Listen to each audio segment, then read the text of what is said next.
A experiência de ser brasileiro hoje, em bom português, é uma... Cavalo. Vamos falar.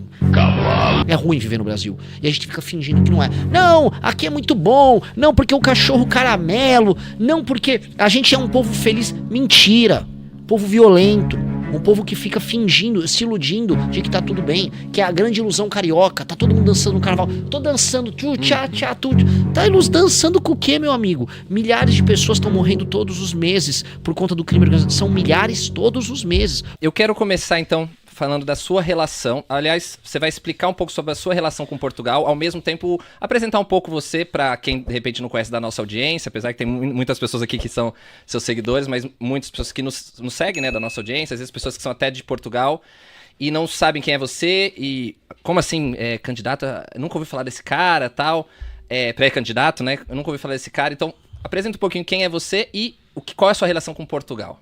Bom, meu nome é Renan Santos, tenho 42 anos, sou natural de São Paulo, bairro da Moca, bairro de italianos, bairro tradicional de São Paulo, o que torna naturalmente um pernambucano da geração Z. Falo sempre isso porque eu fui batizado pernambucano recentemente, lá em Recife, e também fui considerado por muitos um membro da geração Z, mesmo sendo um millennial quase X.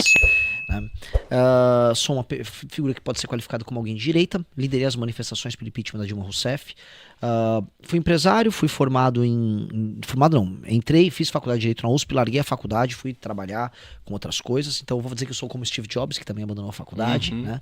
É muito pretencioso falar isso, né? Minhas falhas são iguais às falhas de outros tantos, né?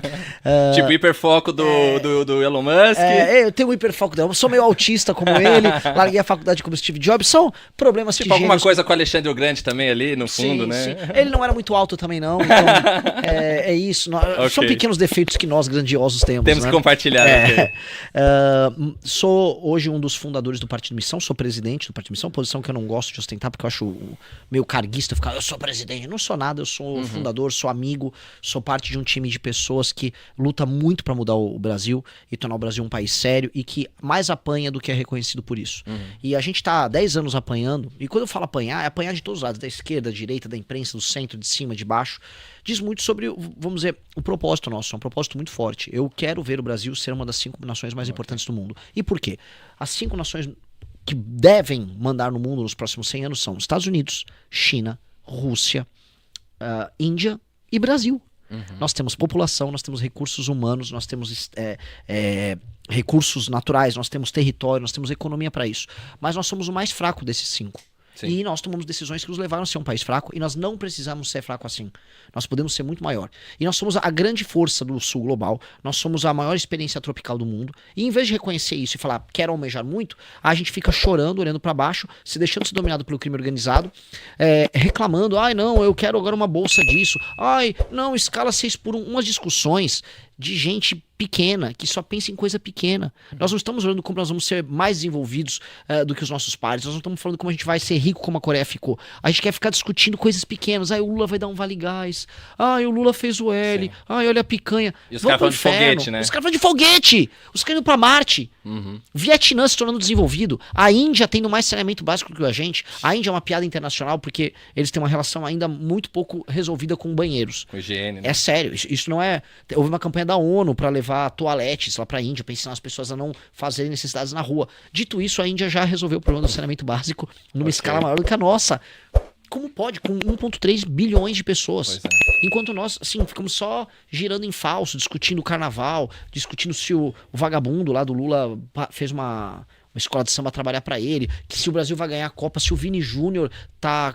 Posso falar umas coisas feias aqui ou não? Tem que ser. Manda bala. Se o Vini Júnior tá comendo aquela Virgínia, que eu li? Dane-se que ele tá comendo. Se a Virgínia tá grávida de um cavalo pra fazer um carioca, eu não podia me dizer menos. Então, a gente tem que pensar grande, mas nós somos um país que pensa muito pequeno e o mundo espera muito da gente. Eu estive em Washington, falei com pessoas da administração Trump, estou em Portugal e as pessoas esperam demais da gente. Só que a gente não espera. O brasileiro espera muito pouco de si, mas o mundo espera muito do Brasil. E o problema de o mundo esperar muito da gente é que se a gente não entregar o que o mundo espera do Brasil, o mundo vai retirar da gente isso.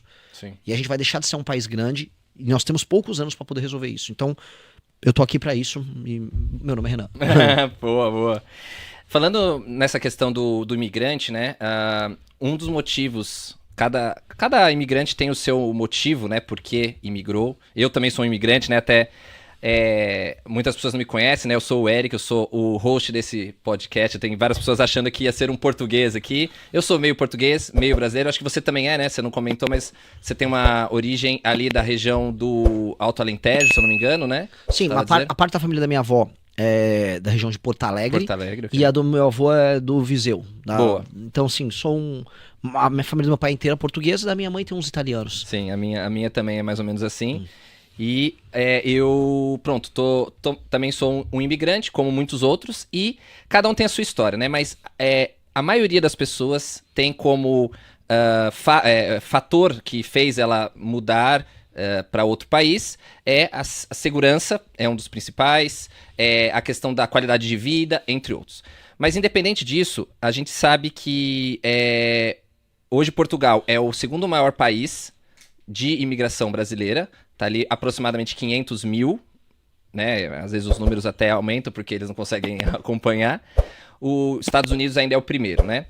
E é muito interessante porque existem, pelo que eu vi aqui nos dados que eu pesquisei, aproximadamente 20 milhões de imigrantes brasileiros no mundo todo, né? Pode ser um pouco mais, um pouco menos, dependendo da fonte. Ou seja, são 20 milhões de brasileiros que estão muitas vezes insatisfeitos e que mudaram para outro país. Mas essas pessoas, imagina que são quase 10% da população brasileira. Muitos deles são jovens, né? Pessoas em idade ativa, né? Até por isso que eles foram ser ativos num lugar que reconhece melhor a atividade e o empenho deles. Sim. Né? E essas pessoas também, elas podem, inclusive, votar, né? E podem ainda acompanhar a política e o futuro do seu país natal. A minha pergunta até era uma curiosidade que eu sempre quis fazer para alguém, e aí você vai poder me trazer, e algumas dessas milhões de pessoas podem entender. O que um presidente, né, que na verdade quem mora fora só pode votar a presidente, não pode votar para nenhuma outro cargo. O que um presidente pode fazer para um imigrante que está em outro país? O que ele tem a possibilidade? O que um imigrante pode ter assim, de esperança ou de futuro em um candidato a presidente? É uma ótima pergunta, porque a primeira coisa que um presidente de um país sério e jovem como o Brasil deveria fazer é trazer de volta as pessoas, não obrigando, claro, mas dizendo para eles, o lugar para você crescer é aqui. E o fato das pessoas estarem indo embora é sintomático de um país que perdeu vitalidade.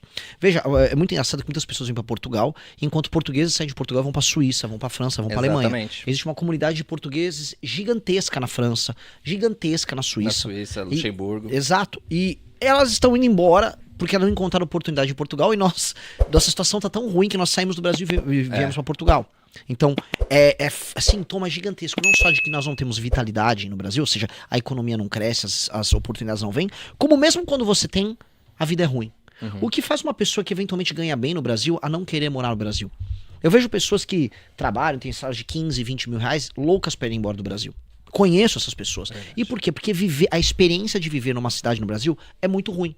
As ruas no Brasil são sujas, elas são pichadas, os espaços de convivência urbano são destruídos, são tomados por moradores de rua, a grama na pracinha. Eu tô falando das coisas pequenas, antes de chegar num assaltante. Claro. Pra gente pegar como a experiência de viver no Brasil é ruim.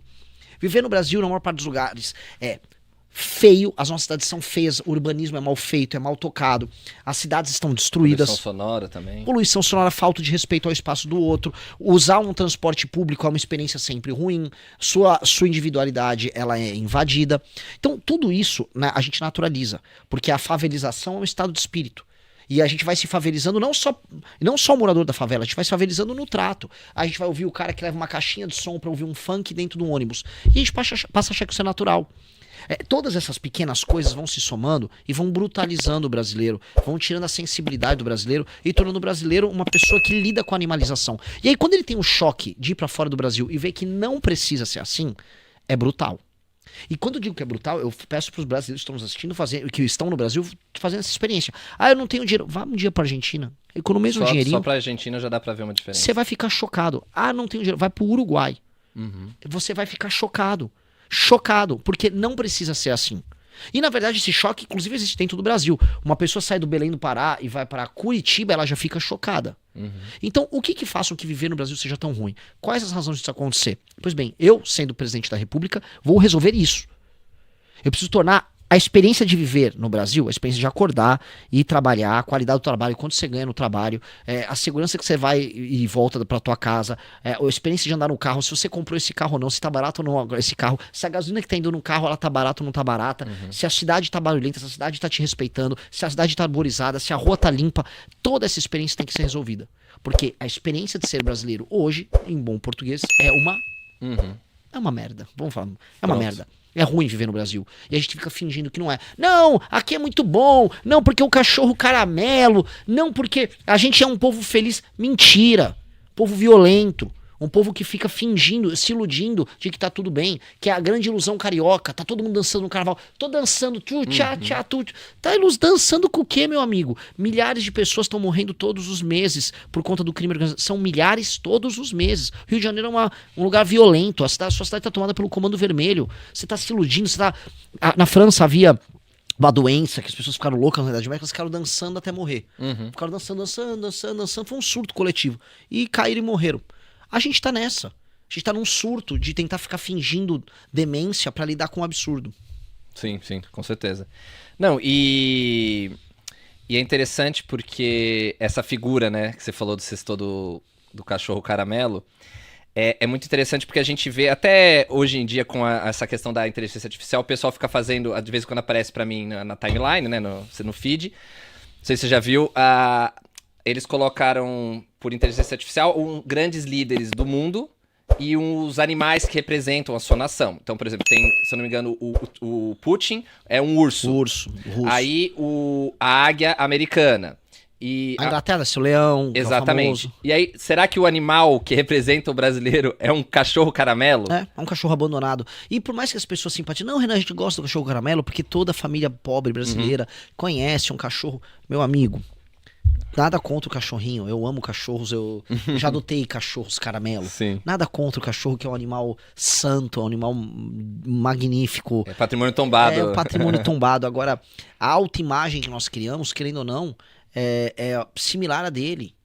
É de alguém que se adapta ao absurdo. É alguém que sobrevive no erro. Nós não temos que nos adaptar ao absurdo. Nós temos que buscar a grandeza. E só os povos que buscam grandeza que mandam.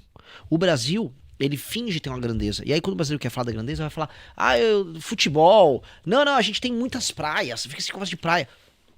Praia não quer dizer nada. É só uma praia. É uma linha costeira. Uma faixa de terra banhada pelo mar. Não tem nada demais. Não, mas a gente tem muitos recursos naturais. É você que está explorando? Você está explorando nióbio, né? Então, a qualidade de um país é a qualidade do teu povo.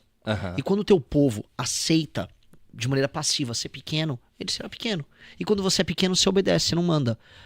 Rússia manda, China manda, Estados Unidos manda, Índia tá mandando, Europa já mandou muito. A gente obedece. A nossa desgraça é obedecer. Eu não quero obedecer nada que venha do Trump. Eu não quero obedecer nada que venha do Putin. Eu não quero nada que venha do Xi Jinping. Nada que venha do Modi. Eu quero mandar.